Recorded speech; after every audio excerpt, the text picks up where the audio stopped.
कहते हैं कि राजनीति में कुछ भी अनायास नहीं होता है।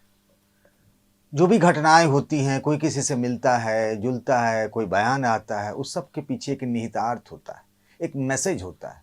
उन मैसेज को पढ़ लीजिए ना, तो आने वाले वक्त में क्या होने वाला है उसको लेकर चीज़ें साफ हो जाती हैं, समझ में आ जाता है कि क्या होने वाला है। अब देखिए ना, जिस तरीके से राहुल गांधी और उनकी बहन प्रियंका गांधी ने संभल जाने का फैसला किया, दोनों निकल भी पड़े अपने नेताओं के साथ। गाजीपुर बॉर्डर पर उन्हें यूपी पुलिस ने रोक लिया। उसके कुछ दिनों बाद संभल की हिंसा में मारे गए 4 लोगों के परिवार वालों को उन्होंने घर पे बुलाया, सबसे मुलाकात की, हर तरह की मदद का भरोसा दिया। फिर अचानक से राहुल गांधी प्लानिंग कर लेते हैं और पहुंच भी जाते हैं यूपी के हाथरस में, जहां साल 2020 में एक रेप पीड़िता की दिल्ली के एक अस्पताल में मौत हो गई थी। मामला सीबीआई कोर्ट तक गया।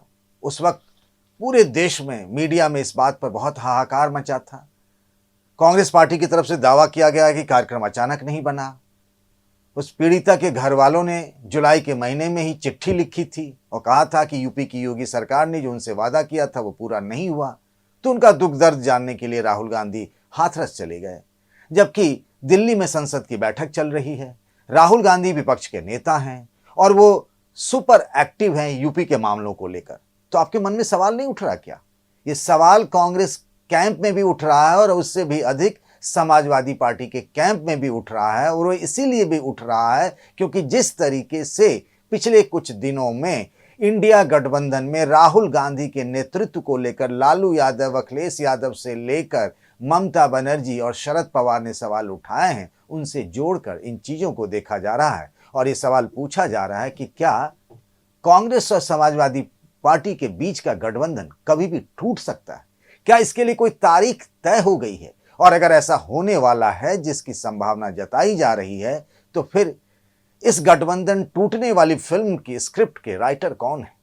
नमस्कार, मैं हूं पंकज झा। आप मेरे साथ देख रहे हैं पार्टी पॉलिटिक्स। सबसे पहली बात कि क्या ये गठबंधन टूटने वाला है, टूट सकता है? राजनीति में किसी भी संभावना को खारिज नहीं कर सकते। जैसे किसी ने यह नहीं सोचा था कि एक दिन कांग्रेस और समाजवादी पार्टी इंडिया गठबंधन में साथ होंगे, वैसे ये भी सोचना और ये आशंका जताना कि गठबंधन टूटने वाला है, इसको खारिज नहीं किया जा सकता है। संकेत ऐसे ही मिल रहा है। ऐसा लग रहा है कांग्रेस पार्टी के अंदर कुछ न कुछ तो तैयारी चल रही है कि हम अभी से तैयार रहें। और ये कहा जा रहा है कि कांग्रेस पार्टी ने तैयारी कर ली है। यूपी में कांग्रेस पार्टी एकला चलोरे के फॉर्मूले पर जा सकती है, यानी विधानसभा के चुनाव भले 2027 में हो, लेकिन इस बार तैयारी पहले से की जाएगी, क्योंकि उस वक्त विधानसभा चुनाव में कांग्रेस पार्टी अच्छा परफॉर्मेंस कर ले, वो गलती ना दोहराई जाए जो पहले हुई थी। यानी साल 2017 में कांग्रेस और समाजवादी पार्टी मिलकर चुनाव लड़ी थी, कांग्रेस को उसका कोई फायदा नहीं हुआ था। कांग्रेस इस बार अकेले अपने दम पर चुनाव लड़कर अच्छा प्रदर्शन करने की आस में है। और ये जो स्क्रिप्ट लिखी जा रही है गठबंधन टूटने की, उसके बारे में कहा जा रहा है कि कोई और नहीं बल्कि वायनाड से अभी अभी सांसद चुनी गई प्रियंका गांधी वाड्रा है। ये संभल का आइडिया भी, क्योंकि संभल के लिए कह दिया गया था डिस्ट्रिक्ट एडमिनिस्ट्रेशन की तरफ से कि 10 दिसंबर से पहले किसी को आने की छूट नहीं है, प्रोहिबिटरी ऑर्डर था। लेकिन फिर भी कांग्रेस पार्टी के नेता संभल की तरफ रवाना हुए थे। बताया जा रहा है ये आइडिया प्रियंका गांधी वाड्रा का है।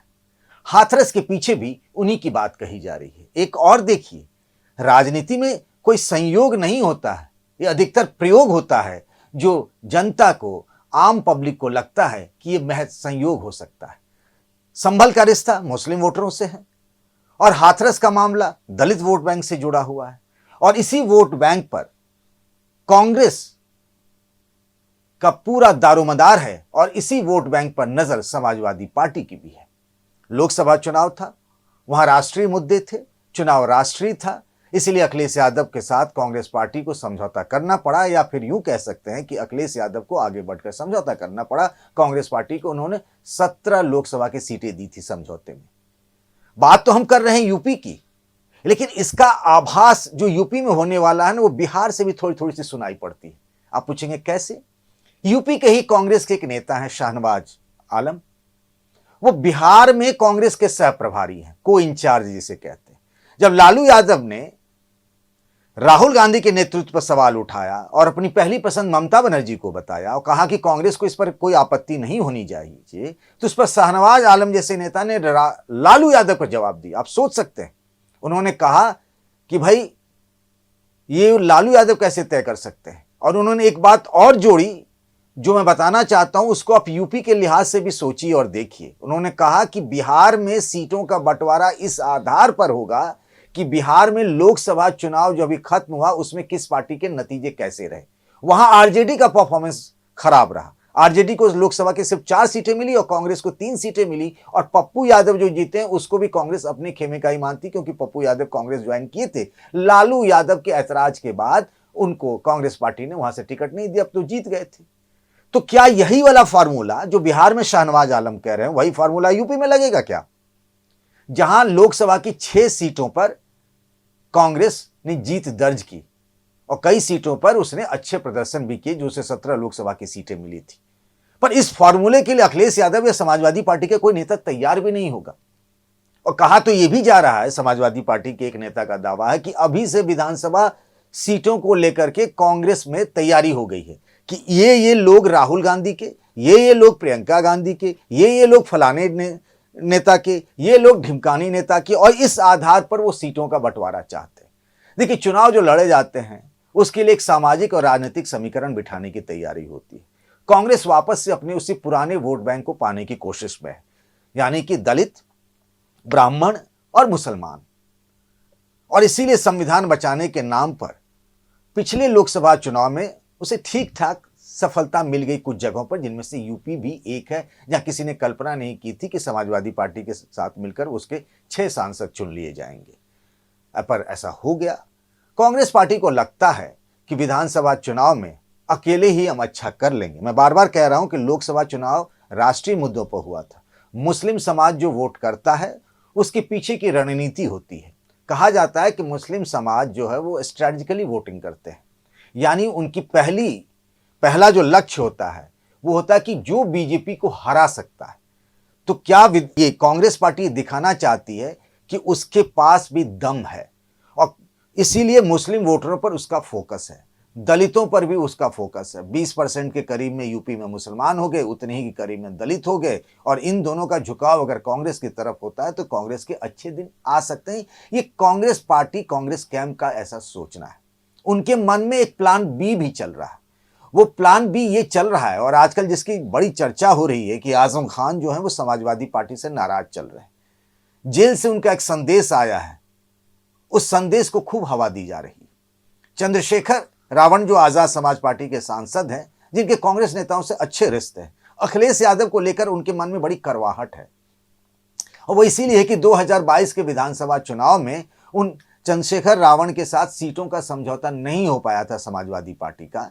हालांकि उससे पहले दोनों मंच साझा भी कर रहे थे, और चंद्रशेखर रावण, मुझे याद है, यहाँ समाजवादी पार्टी ऑफिस में मिलने भी आए थे। उस वक्त चंद्रशेखर रावण और जयंत चौधरी साथ साथ चल रहे थे, लेकिन इस मौके पर जयंत चौधरी भी उनकी मदद नहीं कर पाए, और चंद्रशेखर रावण उस वक्त समाजवादी पार्टी के साथ उनका सीटों का समझौता नहीं हो पाया था। वो सांसद बन गए हैं, वो लगातार आजम खान से मिल रहे हैं। तो ये कहा जा रहा है कि आजम खान, चंद्रशेखर रावण जो है वो मिलकर एक नया फ्रंट बना सकते हैं, कांग्रेस के साथ उनका समझौता हो सकता है। ऐसा हुआ तो पश्चिमी यूपी में वाकई में समाजवादी पार्टी के लिए खतरे की घंटी बज सकती है, क्योंकि उस इलाके में यादव वोटर नहीं है, मुस्लिम वोटरों का दबदबा है। अगर ये नया फ्रंट आता है कांग्रेस के साथ तो एक दलित और मुस्लिम वोटरों का झुकाव बढ़ेगा, आजम खान के नाम होने की वजह से और चंद्रशेखर रावण के नाम होने की वजह से। तो कहा यह भी जा रहा है कि चंद्रशेखर रावण जो कर रहे हैं उसके पीछे क्या कहीं कांग्रेस का दिमाग तो नहीं है, क्योंकि आप जानते हैं कि प्रियंका गांधी और चंद्रशेखर रावण के अच्छे ताल्लुकात रहे। मुझे याद है जब मेरठ के अस्पताल में चंद्रशेखर भर्ती थे तो प्रियंका गांधी उन्हें खासतौर से देखने गई थी, और हाल फिलहाल के दिनों में कभी हमने कांग्रेस को लेकर के मन में खटास नहीं देखी चंद्रशेखर रावण की। तो अगर ये हो जाता है प्लान बी, तो प्लान ए और प्लान बी दोनों अगर रेडी हो जाता है तो कांग्रेस एक तरीके से ऐसा बताया और समझाया जा रहा है कि पूरी तरह तैयार है। अगर अखिलेश यादव कांग्रेस की शर्तों पर नहीं माने तो फिर रास्ते अलग अलग हैं, चुनाव के बाद देखा जाएगा, चुनाव के बाद गठबंधन कर सकते हैं। एक और मामला है, और वो मामला ये है कि जिस तरीके से इंडिया गठबंधन में सब कुछ चल रहा है, ये भी कहा जा रहा है लालू यादव जैसे प्रचंड समर्थक और सहयोगी जो रहे सोनिया गांधी के सबसे करीबी सहयोगी, अगर वो राहुल गांधी के नेतृत्व पर सवाल उठा सकते हैं, तो उसके पीछे कहा जा रहा है कि बिहार के चुनाव में कुछ भी हो सकता है सीटों के बंटवारे पर। यह भी हो सकता है कि आरजेडी अकेले चुनाव लड़ ले, लेफ्ट के साथ, कांग्रेस को अलग छोड़ दे।